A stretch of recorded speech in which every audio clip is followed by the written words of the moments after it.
La palabra origami se compone de dos kanji. El primero, ori, deriva del verbo oru, que significa doblar o plegar. El segundo, kami, significa papel. Origami es una palabra reciente. El arte de doblar papel fue llamado de muchas otras maneras, tanto en Oriente como en Occidente, antes de llegar a ser reconocido en la mayor parte del mundo como origami. Hasta el día de hoy no ha sido posible saber cuál es el origen del origami. Se cree que la historia del plegado comienza con la del papel, pues, como es lógico, sin papel no hay plegado de papel. El papel fue inventado por Cai Lun, eunuco del emperador Gedi en la China del siglo II. En China fueron muy celosos con su invento. El emperador y su consorte prohibieron a Cai Lun y sus descendientes revelar el secreto de la fabricación de papel, y este solo salió de aquel imperio varios siglos después. No se sabe si en China se dobló papel antes del año 1000, año en que son datados los Yuan Bao, lingotes hechos con papel dorado utilizados durante los ritos funerarios. Lo que sí se sabe es que para Japón fue muy importante la llegada de este material y que rápidamente se utilizó para el plegado. El papel llegó a Japón a través de monjes budistas. Se suele atribuir su llegada al monje Dokyo, quien, según la leyenda, fue apresado por piratas japoneses y se vio obligado a revelar el secreto de la fabricación del papel para salvar su vida. La técnica se refinó y se utilizaron diferentes materiales autóctonos como la morera japonesa, que derivaron en la fabricación del washi o papel japonés mucho más resistente y fino que el chino.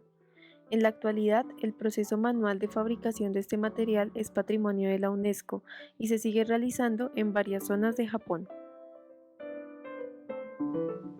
Durante el periodo Heian, el papel fue un material costoso y escaso. Solo podían obtenerlo los monjes, que eran quienes solían fabricarlo, y la aristocracia. Uno de los primeros plegados conocidos es el shide, una tira en forma de zigzag que se utilizaba para demarcar los espacios sagrados para el Shinto y separarlos de los profanos. Generalmente se colgaba en una cuerda enrollada llamada chimenawa. El plegado en forma de shide se sigue utilizando, en especial bajo la figura de Gohei, que une dos tiras shide en un bastón. El Gohei es utilizado por las sacerdotisas Miko en rituales de purificación. Otro plegado tradicional de esta época fue la pareja de mariposas Osho y Meisho. Estas figuras adornaban las botellas de sake durante el ritual de boda shintoísta y simbolizaban a la pareja que se desposaba. Las mariposas son el primer ejemplo de figura representativa, mientras que el shide el primero de figura simbólica. En los periodos Kamakura y Muromachi fue usual la práctica del intercambio de regalos entre guerreros samurái para expresar el deseo de buena fortuna. Con este objetivo se crearon tsutsumi o envoltorios formales, a través del plegado de papel. El noshi, un envoltorio más pequeño, también fue popular en estos periodos. El noshi envolvía una pieza de pescado seco que llevaba el guerrero como ración. Con el tiempo se utilizó como obsequio y entregarlo era desear suerte a quien lo recibía. El noshi sigue siendo un doblez popular. Por supuesto, ya no contiene tiras de pescado, sino que es utilizado para adornar obsequios, conservando el simbolismo de dar buenos deseos a quien lo recibe. Ambas figuras, tanto el Tsutsumi como el Noshi, tenían durante estos periodos fines utilitarios y simbólicos. Conocerlas denotaba pertenecer a una clase en particular, y su plegado fue enseñado como norma de etiqueta en diferentes escuelas Reijo, como la escuela Ogasawara. El periodo Edo fue el periodo definitivo para el desarrollo del arte del plegado. La condición que permitió este desarrollo fue la democratización del material gracias a su precio más asequible. Este periodo también fue rico en publicaciones que a través de ilustraciones y grabados conservaron las técnicas y figuras principales del plegado. Numerosos grabados revelan que incluso en la vestimenta eran populares las figuras del plegado. En muchas ilustraciones del periodo podemos ver mujeres utilizando kimonos adornados con orizuru o grullas de papel. El Onna Shohoki, o Tratado de las Mujeres, un libro de 1692, contiene los primeros diagramas con instrucciones para el plegado de Tsutsumi. y una ilustración de Hayato Ohoka para el libro Ranma Tsushiki de 1734 muestra un grupo de figuras plegadas en papel que dan cuenta de la gran variedad de figuras que existieron en este periodo. Entre ellas encontramos una grulla, un barco y un cubo modular. En el periodo Edo se da por primera vez nombre a esta actividad, orikata, que quiere decir formas plegadas.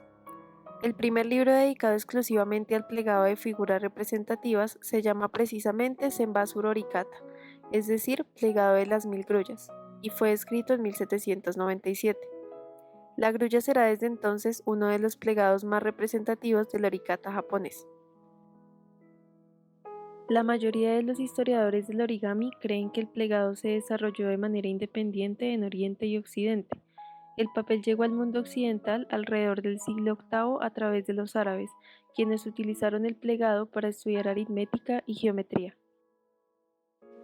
Esto es ya un antecedente de la manera en que se plegara en Europa occidental un par de siglos después. El plegado europeo se caracteriza por el doblez en cuadrícula, lo que lo diferencia del japonés tradicional, que es un poco más asimétrico e intuitivo. Un ejemplo de doblez en cuadrícula lo vemos en las partidas de bautizo alemanas de los siglos XVII y XVIII. El plegado occidental se realizó también en papeles con formas diversas. Mientras las figuras japonesas solían tener como base un papel cuadrado, muchas figuras importantes de Occidente se hicieron en un papel rectangular. Ejemplos populares son el avión, el sombrero y el barco de papel. Una de las figuras más importantes en el plegado europeo es un ave conocida como pajarita en España o cocode en Francia.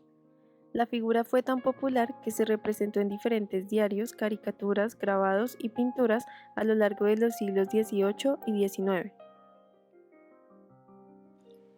El español Miguel de Unamuno escribió todo un tratado de lo que llamó cocotología, por el nombre de la pajarita en francés. Su entusiasmo con la figura de la pajarita fue vital para la difusión del plegado en Occidente. Otro personaje relevante para el desarrollo del plegado en el siglo XIX, tanto en Occidente como en Oriente, fue el pedagogo alemán Friedrich Froebel, quien destacó las herramientas que aportaba el origami para el aprendizaje en niños pequeños. Sus ideas impactaron la escuela japonesa tras la restauración Meiji y fueron implementadas por esta en poco tiempo.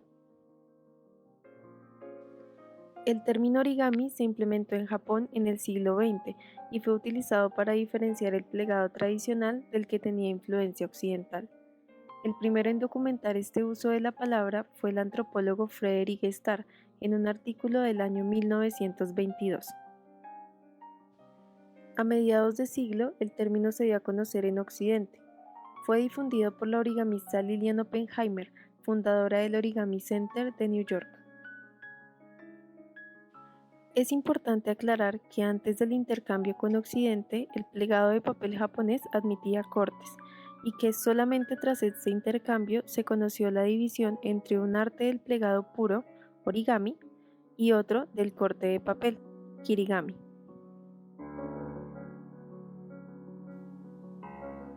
En la actualidad, el término origami es ampliamente reconocido alrededor del mundo. Se asocia principalmente con la práctica de doblar un papel. No solo se ha convertido en un pasatiempo practicado por muchos, sino que se ha extendido a diferentes áreas como la medicina, la robótica, la arquitectura, el arte, entre otros. Existe un gran interés por el estudio matemático del origami. Esto a su vez ha ayudado al avance y desarrollo de distintos objetos como paneles solares, antenas o el modelado de diseños geométricos que no son posibles con la geometría clásica. Akira Yoshizawa, uno de los maestros del origami más reconocidos de los últimos tiempos, ha revolucionado el origami, pues sus aportes y novedosas técnicas elevaron esta práctica a una condición artística mundialmente conocida. Uno de sus aportes más importantes fue su propuesta de un sistema de diagramación en las décadas de 1950 y 1960, que más adelante recibió el nombre de Yoshizawa Harbin Randley. Este sistema, que describe los dobleces en los modelos de origami, Es ampliamente usado y es el más reconocido alrededor del mundo para hacer las instrucciones de plegado, cuestión que ha contribuido a la difusión y a la práctica universal del origami.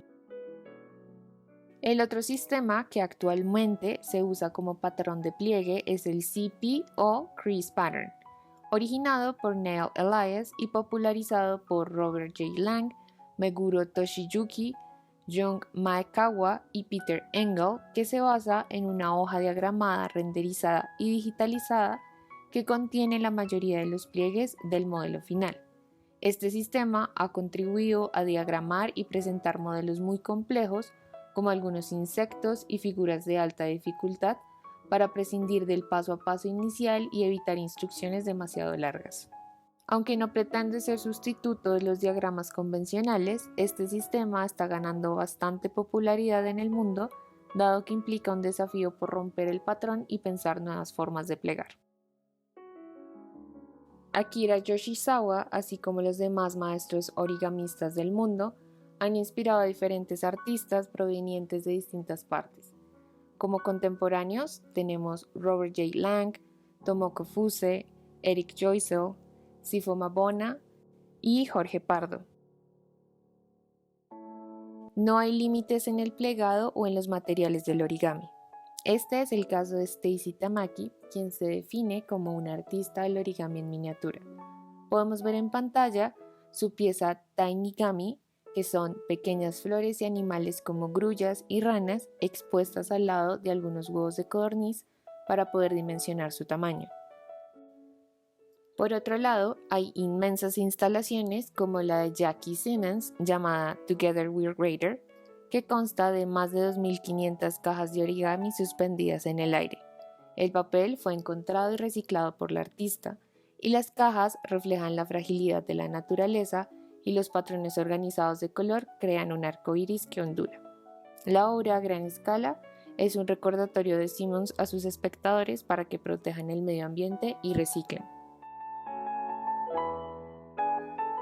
Con el tiempo se han empleado diferentes materiales y se ha experimentado con las diferentes formas en las que el papel puede doblarse. Este es el caso de los artistas Eric y Martin Demain, que consideran que cuando se pliega a lo largo de los pliegues curvos, el papel adquiere una forma de equilibrio natural. Estos equilibrios son poco explorados. Esta dupla se propone explorar qué formas son posibles con este género de origami autoplegable con aplicaciones a estructuras desplegables, fabricación y autoensamblaje. Esta transformación del papel plano en superficies arremolinadas crea una estructura que se siente viva. En el caso del artista Robbie Kraft, empezó a usar un código algorítmico para diseñar nuevos patrones de origami. También es músico clásico y hace una comparación muy interesante entre el origami y las partituras musicales.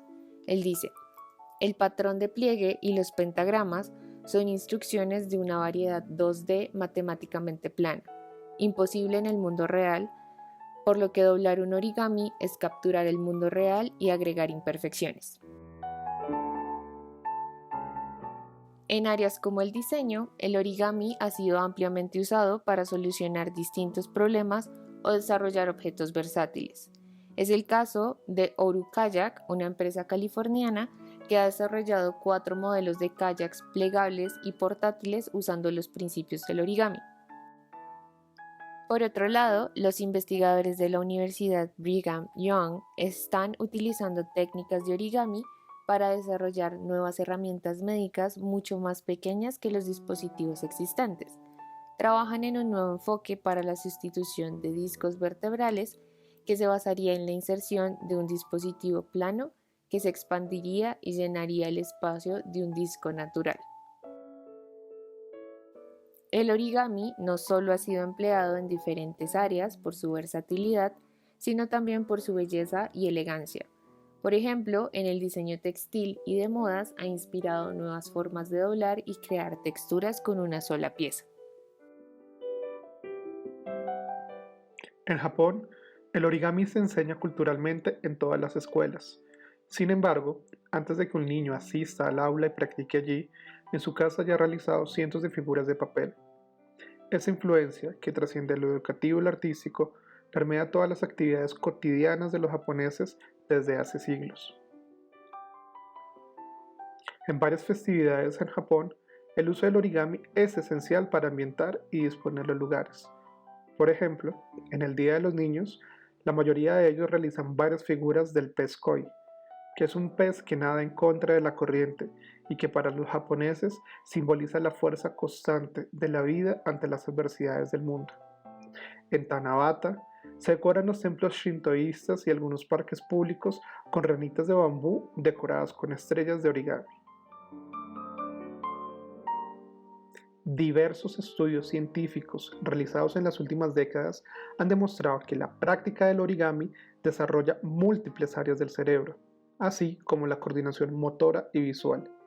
El seguir una secuencia de instrucciones con un material delicado, como lo es el papel, mejora las habilidades de atención, paciencia, memoria, así como el razonamiento matemático, espacial y temporal. El impacto artístico que tiene también el origami sobre la mente lleva a que un niño que lo practique desde muy temprana edad estimule los dos hemisferios cerebrales al desarrollar las habilidades bimanuales del cuerpo.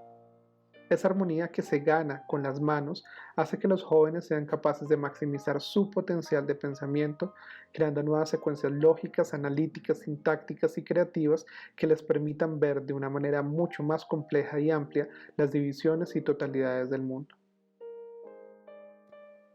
Cuenta una antigua leyenda en Japón que si doblas 1000 grullas de papel, cualquier cosa que desees se podrá hacer realidad.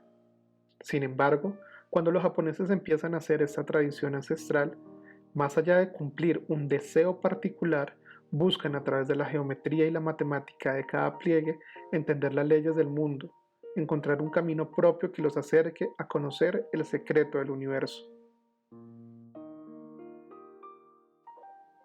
El lenguaje abstracto y simbólico que tiene el origami crea un sistema distinto que se asemeja al mundo. Hay sistemas simbólicos en los dobleces que parecen jeroglíficos, que piden ser doblados, desdoblados, rotados y transformados en otras cosas para que surja un objeto específico. A nivel lingüístico, también se ha percibido que tiene sus propias normas y elementos que se asemejan a la sintaxis de una lengua, y de esta forma es susceptible de crear objetos y narraciones en el mundo. Para los budistas, el origami es el arte constante del cambio, dado que al plegar una hoja de papel para realizar algún objeto, se intenta captar el aliento de la eternidad en una parte del mundo. Y en efecto, lo que hace la mente humana diariamente no es desarrollar una imagen de la realidad para expandirla, revelarla, reducirla y transformarla en algo que podamos entender subjetivamente. El concepto de vacuidad para los japoneses se desarrolla a través del vaciamiento mental como condición esencial para entender al ser humano y su lugar en el mundo. Con el origami, la habilidad de vaciar la mente se logra al estar presente frente a la hoja cuadrada de papel. Vale la pena recordar que para el budismo, el cuadrado es un reflejo del cosmos, un símbolo de la vacuidad donde todo nace y todo muere. Así, el papel es tratado en Japón como algo sagrado, frágil, temporal y de muy corta existencia. El origami nos ayuda a entender que todas las cosas hermosas del mundo, como una mariposa, una gota de rocío o nuestro mismo aliento, son una expresión de la eternidad y que al plegar una hoja de papel intentamos buscar una manera de atrapar ese momento, esa expresión, ese objeto, en algo que es completamente impermanente como el papel.